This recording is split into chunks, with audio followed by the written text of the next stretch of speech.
Imagine caminhar por um parque em um dia comum. O som das árvores ao vento, o farfalhar das folhas, o canto de alguns pássaros ao longe.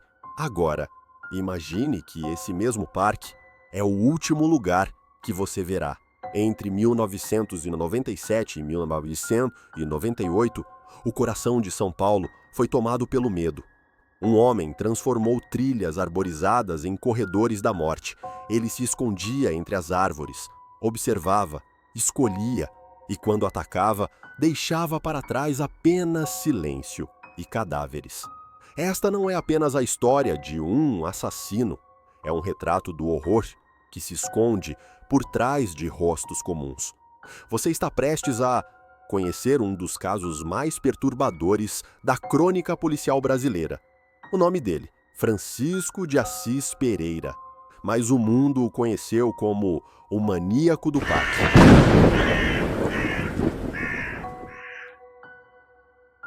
Nos anos 90, São Paulo vivia um tempo de transição.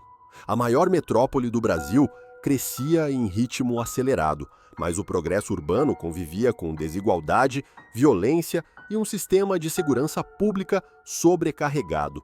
Parques como o do Estado, conhecido como Parque Estadual Fontes do Ipiranga, serviam como refúgio da correria do dia a dia. Árvores densas, trilhas silenciosas, áreas pouco vigiadas. Um paraíso verde no meio do concreto. Mas para algumas mulheres, esses lugares se tornaram armadilhas mortais. Entre o final de 1997 e o segundo semestre de 1998, uma série de desaparecimentos começou a chamar a atenção da imprensa e da polícia.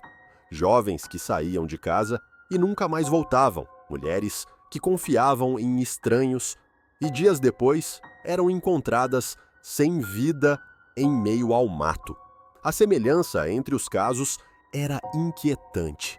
Os corpos apresentavam sinais claros de violência, estrangulamento, facadas e, em muitos deles, indícios de abuso sexual. A polícia, inicialmente, tratava os casos como ocorrências isoladas.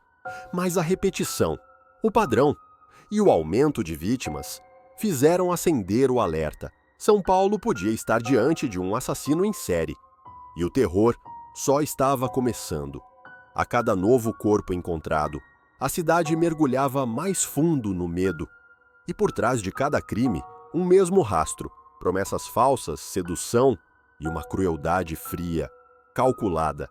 A caçada por um dos maiores predadores da história criminal brasileira estava prestes a começar.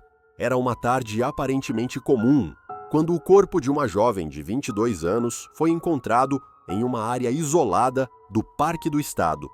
Jogada entre arbustos, ela tinha marcas evidentes de estrangulamento. Havia também múltiplos cortes e sinais de violência sexual. O crime era brutal, mas não seria o único. Nos meses seguintes, outros corpos foram localizados nas mesmas condições, em regiões próximas. Viviane dos Santos, 21 anos. Roseli Aparecida, 25 anos. Valquíria Ribeiro, 24 anos. Tatiane Teixeira, 18 anos. Cada uma delas foi abordada de forma semelhante. Um homem simpático, educado, que dizia ser agente de modelos ou fotógrafo. Ele oferecia uma chance de participar de testes e sessões de fotos. Convencia as vítimas a irem com ele até o parque para fazer algumas imagens ao ar livre. Uma vez lá dentro, ele revelava quem realmente era. Sem câmeras, sem agenciamento, apenas um predador diante de sua presa. Ele atacava com fúria, estrangulava com as mãos, com cordas ou mesmo com peças de roupa das próprias vítimas. Algumas tinham o rosto desfigurado. Outras, ferimentos profundos causados por faca. Os corpos eram deixados escondidos em regiões de mata densa, muitas vezes descobertos apenas dias depois, em avançado estado de decomposição. Enquanto os jornais estampavam manchetes cada vez mais alarmantes, o medo se espalhava entre as mulheres de São Paulo. As autoridades ainda hesitavam em admitir que estavam diante de um serial killer, mas os indícios eram claros. O modus operandi era sempre o mesmo, a frieza, idêntica, e o número de vítimas só crescia. Estimativas da época indicam que ele pode ter feito mais de 20 abordagens, com ao menos 8 assassinatos confirmados. Essas mulheres acreditaram em um sonho, acreditaram em uma oportunidade e encontraram a morte. Com a cidade em pânico, a polícia intensificava suas investigações, mas o assassino parecia sempre estar um passo à frente. A essa altura, a cidade estava em alerta máximo. Os parques esvaziaram, mães proibiam as filhas de sair sozinhas e a pressão sobre a polícia aumentava a cada dia. A mídia batizou o criminoso de o maníaco do parque, mas por trás das manchetes, o desafio era brutal, nenhum testemunho confiável, pouquíssimas evidências físicas e um assassino que sabia se camuflar perfeitamente entre os rostos comuns da multidão. Foi então que um detalhe mudou tudo. Uma sobrevivente, uma jovem que conseguiu escapar de um ataque no parque, descreveu o homem que a abordou. Disse que ele era gentil, de fala mansa, usava uma corrente com uma cruz e se apresentou como fotógrafo.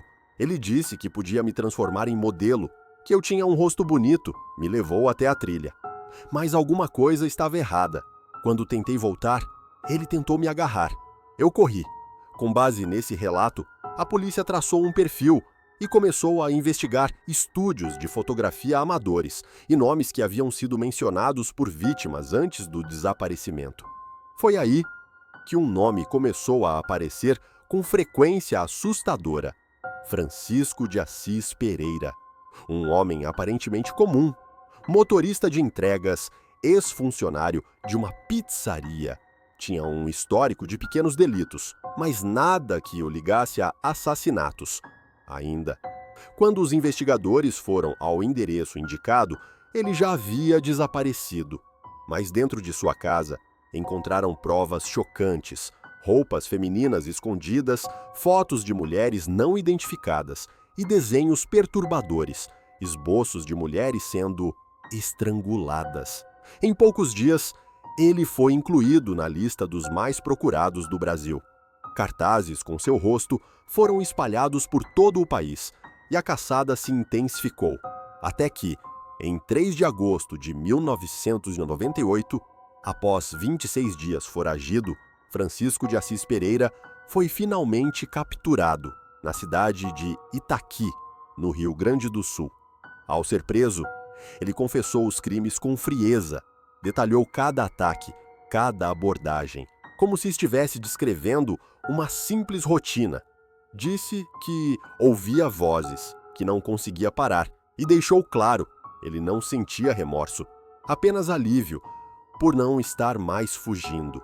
Ele não parecia um monstro, usava roupas comuns, falava baixo, tinha um jeito calmo, mas por trás daquele olhar sereno se escondia um dos assassinos em série mais perversos da história criminal brasileira. Seu nome, Francisco de Assis Pereira. Para muitos apenas Chiquitão. Nascido em 1987, Francisco cresceu em uma família desestruturada, marcada por violência e repressão. Ainda jovem, demonstrava traços de comportamento obsessivo e dificuldade de socialização. Já adulto, passou por diversos empregos instáveis. Foi motoboy, garçom, entregador.